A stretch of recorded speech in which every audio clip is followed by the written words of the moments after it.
As an immigrant, whether in Australia or in Canada or in US, and you have some money to invest, a lot of people sell this idea that you need to invest in your home country. It's good to invest in your home country.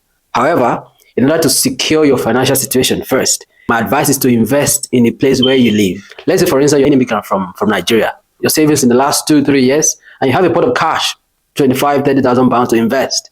And people are telling you need to build a house or buy a house in your home country. And this house will cost maybe around 50 million, like equivalent of 30,000 pounds.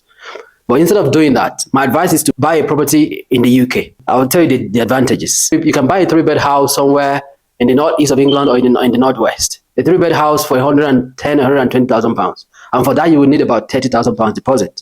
Same money that will be maybe 50, 60 million naira in Nigeria to buy maybe a 3 or 4-bed house somewhere in Lagos. Now, in the UK, that property can get you maybe around 800, 900 pounds a month in rent.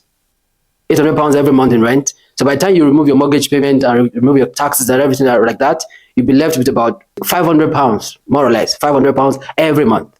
Now, compare that to the property you bought in Lagos and you're getting paid maybe 1 million a year. 1 million a year, if you convert it, is around 600 pounds. 600 pounds in a year. But the property in the UK that is giving you 500 pounds net every month, in a year, that's 6,000 pounds. It means that in 3 years, you already have like 18,000 pounds from that property. From the one in Africa is giving you 600 plus 600 plus 600, 1,800 pounds in rent. So, which means that the property here is making your money work harder for you.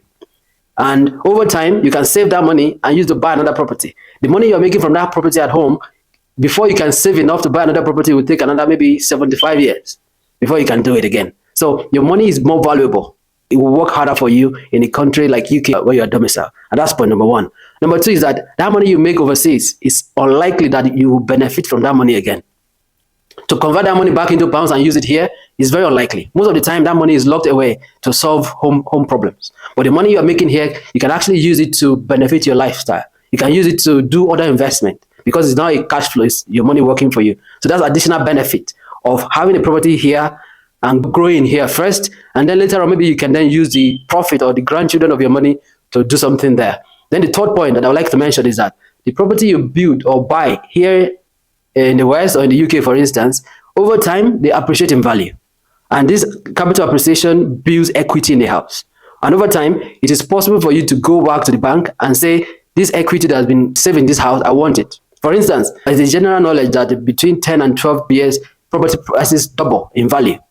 So a property you bought for 100,000 pounds can become 200,000 pounds in a decade, which means that you can go to the bank and take maybe 80k out. 80k is a lot of money, or you can use that 80k to even buy 2 or 3 properties. Or if you really want to invest in your home country, you can use the same money to go and do something there at that time. Now you now have multiple assets, international, working for you at the same time. So you're using the same money to achieve more. So the goal is to make your money work better and work harder than instead of just going and dumping it in your home country.